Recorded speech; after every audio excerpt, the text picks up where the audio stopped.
Hello and welcome to CoreTV News on the Hour. I am Omotayo Alo.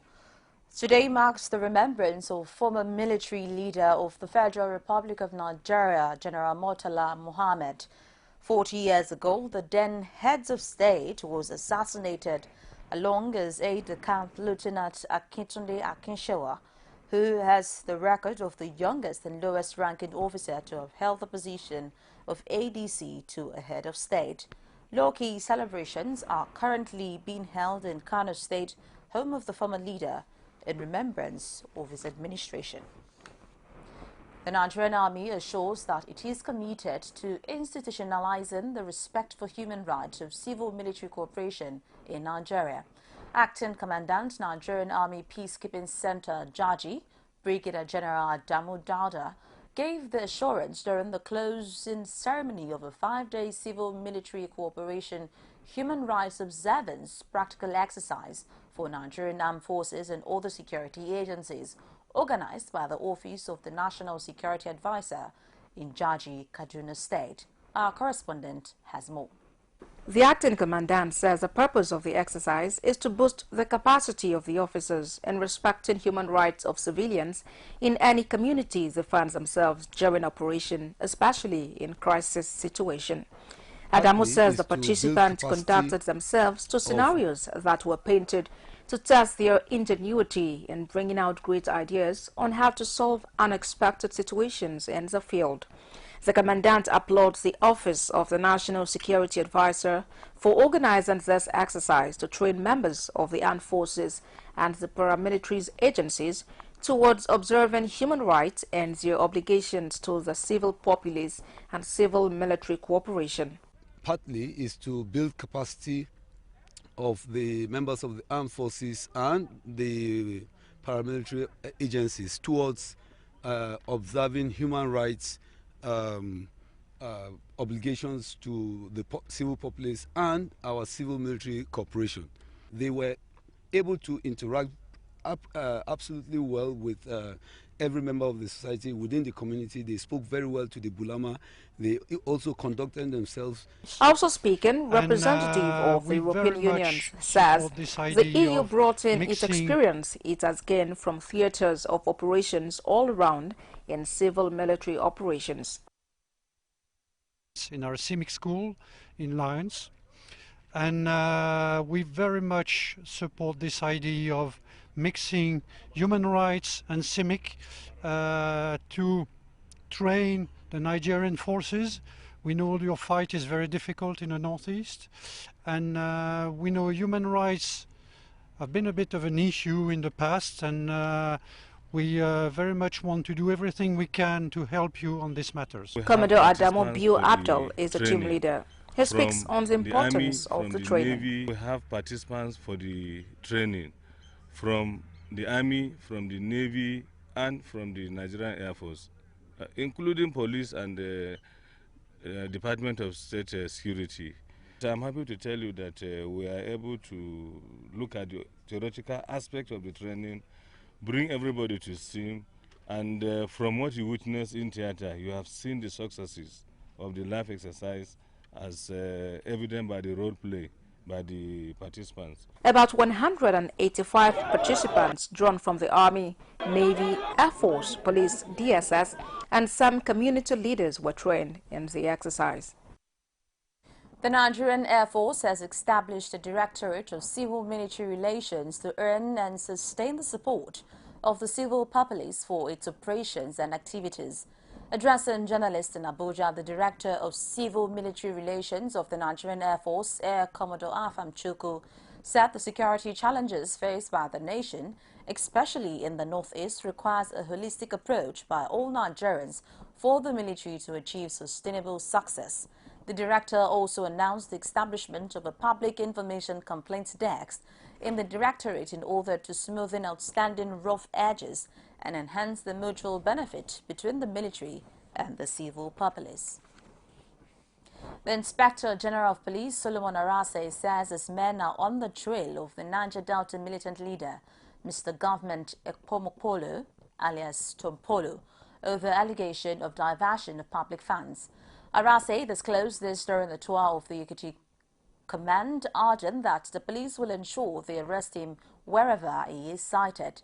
Ekpemopolo has been declared wanted by the Economic and Financial Crimes Commission over alleged diversion of a sum of 45.9 billion naira in the execution of contracts. A federal high court in Lagos a couple of weeks ago issued a warrant of arrest against him as an order sought by EFCC to get the accused person to face justice. Chompolo, who is facing 40-count charge, is being tried alongside the ex-Director General of the Nigerian Maritime Safety Agency, Patrick Akpobolo-Kemi, in connection with the alleged diversion of a sum of 45.9 billion naira in execution of contracts.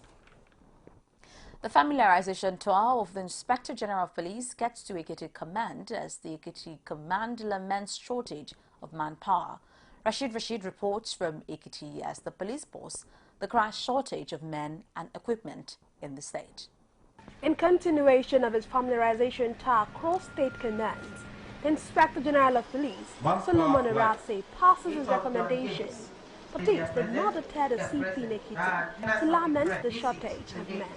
Such among the problems is the issue of acute shortage of manpower.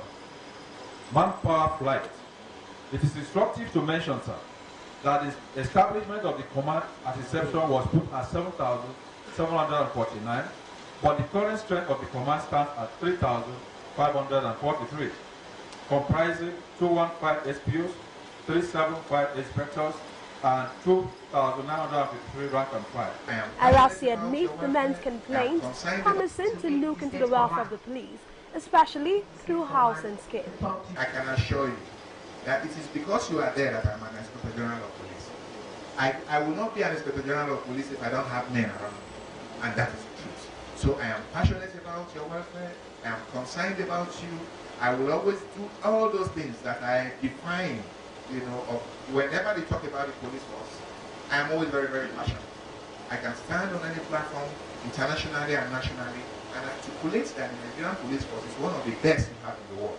I said, I am going to ensure that every member of the rank and file and inspectors, before you retire, I will make you to access at least a 2-bedroom apartment where you want to retire. While the IG train moves to another state, the visit is expected to motivate men of the force in discharge of their duties. Do join us after this break for more stars.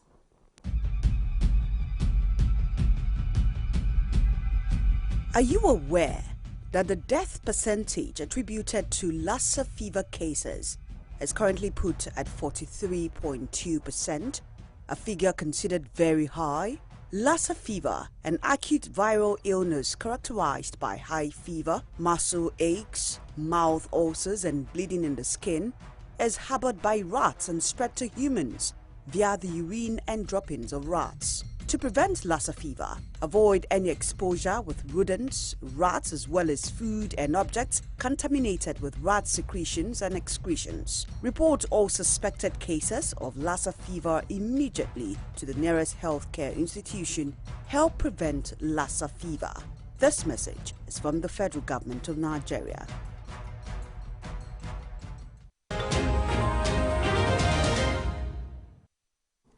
Welcome. If you're just joining us, it's CoreTV News of the Hour. For more of the news and information, do visit our social media platforms, facebook.com/CoreTV News, our Twitter handle at CoreTV News NG. You could get more on our YouTube channel, youtube.com/CoreTV, leave a space and news. The Supreme Court has come up with reasons for its verdict affirming the election of Nyesom Wike as the validly elected governor of Rivers State. Our judiciary correspondent Basil Okafor reports that the crux of the judgment of the court is that the trial tribunal and the lower appeal court were wrongly swayed by INEC guideline on the use of card readers for the election. The Apex Court panel of justices held that the tribunal was wrong to base its judgment on non-compliance on the use of card readers. The panel, while commending INEC for the introduction of the card readers, is saying the innovation cannot supersede the voter register. It observed that the extant law of the Federation provides for the use of voter register But the card reader, irrespective of its importance, does not have a place in the extant law of the land. The court also advised INEC to approach the National Assembly for an amendment to incorporate the use of card readers. On the issue of allegation of violence and hijacking of ballot boxes, the court held that Dakuku Peter's side failed to bring witnesses from all the polling units to substantiate his claims. At the point of delivering the ruling, the panel had changed. The chairman had been removed. Another chairman, the new chairman, Justice Ambusa, with respect to him, who was not part of the panel that held the application, presided at the delivery of this ruling. And that was one of the issues we raised, that we were not heard, because the panel that gave the ruling was not the panel that heard us. That's elementary law. And the Supreme Court said today, no, that was wrong. We were not heard. The panel held that Amazon's challenger, Boyega Isiaka of the People's Democratic Party in the state, failed to prove his claim, as he called only 12 witnesses out of the 1,672 polling units. They were categorical that the law has not changed. You see, if you want to prove a petition, you have to do it polling unit by polling unit. So they stated that the petitioners failed to prove the petition polling unit by polling unit. First of all, you don't place reliance on the card reader. They commended INEC for introducing the card reader, but they said for the card reader to take the place of the voters register, then you have to elevate it to the provision of the Electoral Act. Witnesses were not called in from all the polling units to give evidences, says the court. Reading Nigeria completely, the Boko Haram scourge has become paramount to the Nigerian government, and partnering with the international community is another step. President Muhammadu Buhari is talking with the economic community of the Central African states in that regard. And also we move to Plateau State, as the governor of Plateau State, Simon Lalong, is promising to pay up all civil servants a salary arrears in the state. He made this known at an interactive section in Jos with the group party Faithful. Our Plateau State correspondent tells us more in this report. Workers are currently lamenting in Plateau State owing to the fact that they received their last salary in November 2015. The governor calls on the people to support his administration, saying the economic hardship and subsequent inability to pay workers' salaries is not peculiar to the state. I've been everywhere in Abuja. By God's grace, if we're able to get it this month, I will not have any arrears of salary again. I also made a commitment that I said, with your prayers in this regime, if God permits us, I will not want to keep civil servants with arrears of salary. Even if I'm not going to do any project, let them be paid their salaries. Lalong adds that with the support of every resident in the state, plans are underway to ensure that alternative sources of revenue are exploited optimally. He says agriculture, which is labor-intensive, has been placed in the front burner of his administrative agenda, so as to eradicate poverty in the land. One of the greatest assets we had in this state was the back farms, but that farm was sold. I am praying that we'll get back that farm. I will send a team to go and attempt to bargain with him. I'm sure that team came back. I was also surprised. When they met him, he said, look, for your governor, for everybody, take back your farm. Give me whatever you want to do. Lalong has been accused severally of lacking the know-how in harnessing the abundant economic opportunities that are in the state. Despite having large expanse of arable lands and special crops, good weather and tourist attractions coupled with large deposits of solid minerals, Plateau State still depends heavily on the federal government's monthly allocation to pay up its civil servants. The role of strategic communication is pivotal in national building and national development, as the Buhari-led administration is gaining more attention in the area of collective responsibility from the government and the people. For proper implementation of government policies, the federal and state government should introduce an effective communication policy to carry citizens in line with its developmental goals. This is the opinion of some media stakeholders at an event on strategic communication. Our correspondent Akin Obake brings the report. Media stakeholders all gathered at the lecture to shed light on the role of strategic communication in nation building and national development. The guest speaker points out the need for a collective participation by the government and the citizens in nation building. Every citizen is an actor, an object of development. Everyone contributes to nation building or sadly serves as a drag, generating friction and causing a huge waste of scarce resources and energy. Perhaps only when citizens of the country have nurtured a true shared vision, transcending personal agendas, can the process of national development reach the tipping point for separated groups. In similar opinion, the publisher of Business Hallmark opines that the government needs to build the image of Nigerians in attaining a collective national development. We need to build up the image of the Nigerian person, to believe in his country, to love his country.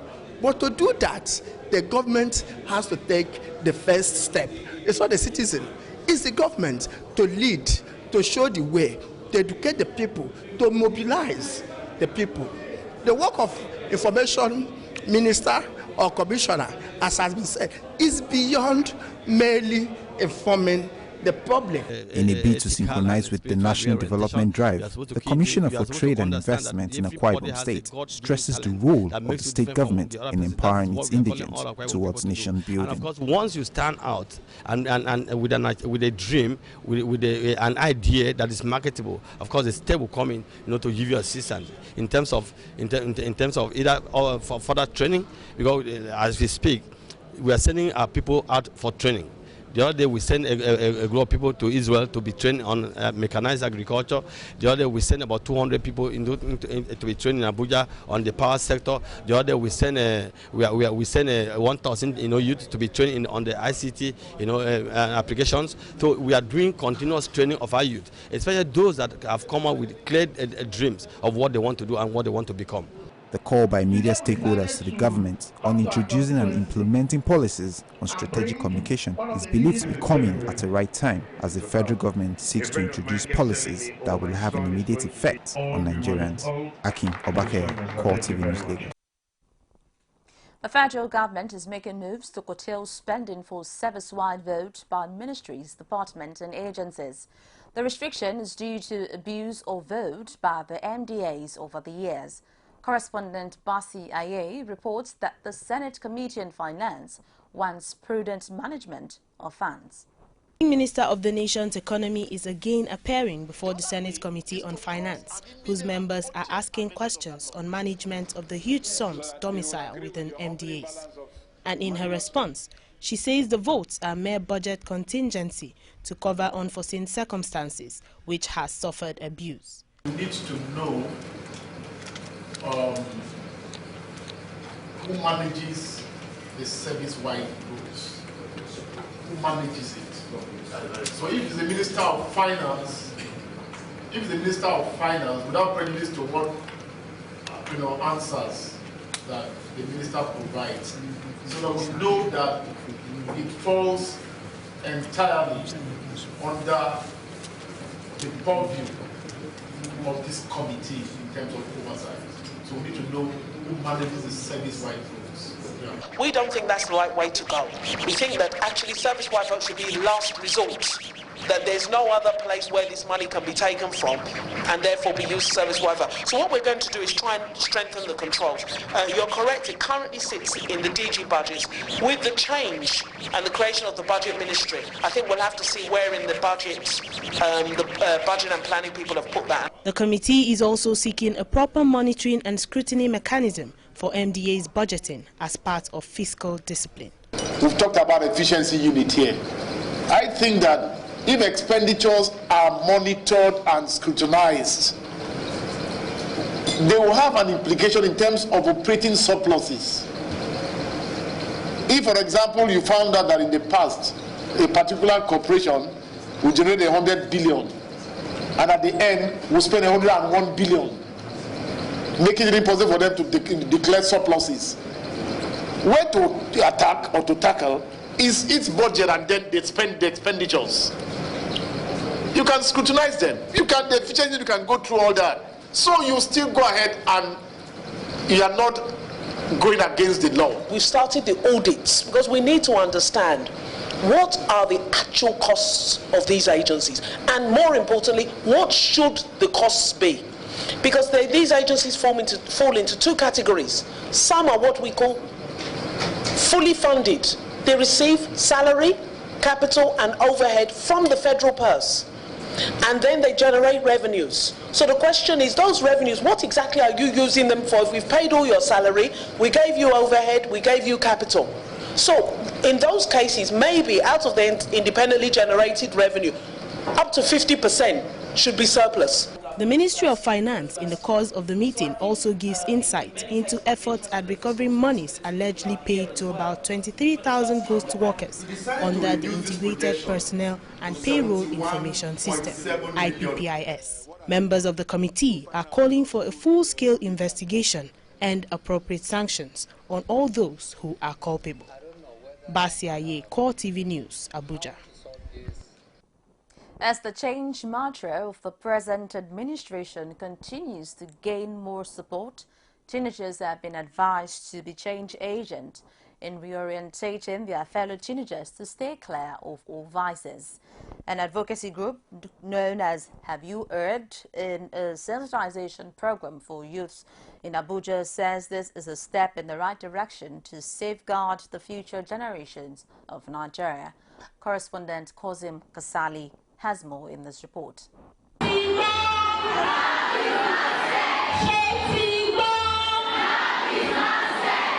With the song, the gathering for a casual observer may pass for that of fun lovers, but on closer inspection, the veil is lifted and the true purpose of the gathering reveals itself.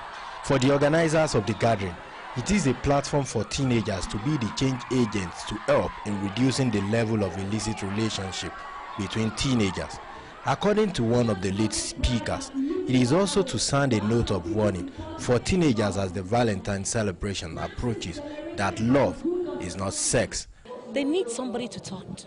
They need somebody to really help them, tell them what is right, what is wrong. Our society shies away from saying a lot of these things, but there is no harm in it. The more we say these things, the president right now is talking about anti-corruption. When do we start to talk about it? Which generation will start to talk it? Who will teach them what it is really to fight corruption? It starts from the mind. For the principal of the school, the gathering will complement the efforts of the school management in putting in place good moral upbringing for the students. We are going to imbibe this program into our mentoring program that we normally have with the students in order to help them, in order to direct them, and in order to make them, great ambassadors. Some of the participants also say the experience is worthwhile and that they will be change agents to correct the ills of their generation. I've learned that love is not sex, and I've learned that when I go out, I'll tell others that what they're doing is not good. And when I go out, as in I see things I heard here, all those things, I'll tell them about it, the infections. I'll tell them what leads to it, and I'll tell them not to do it because where they are going to is not good. Very interesting because it teaches us a very lot of things, how to be healthy, how to be hygienious, and even some things that I do before through the teaching. I also learn how to stop them. What I learned so far is that we are a message to other teenagers out there, but to teach them about how to relate. Teenage guy should come and tell us that I love you. We should know that what he wants is what he gets from us. As these and other efforts aimed at changing the perception and thinking of the next generation on the issue of corruption and other vices continue, time will tell if they have indeed achieved the set objectives. Kozim Kasali, CoreTV News, Abuja. And on the foreign scene, Syrian President Bashar al-Assad says his armed forces will try to retake the entire country without hesitation. In an interview published after world powers agreed on a cessation of hostilities, Assad said the involvement of regional players in the conflict means that the solution will take a long time and will incur a heavy price. He also rejected the UN's recent accusations that his regime is guilty of war crimes, describing the claims as politicized. Earlier this week, international investigators says that several thousand prisoners have been executed, beaten to death or otherwise left to die during Syria's civil war. The head of the UN-backed Commission of Inquiry in Syria, Paulo Pinheiro, also disclosed that the mass scale of deaths of detainees suggests that the government of Syria is responsible for acts that amount to extermination as a crime against humanity. And it's a wrap on CoreTV News at this hour. Thank you so very much for joining us. I am Omotayo. Alo.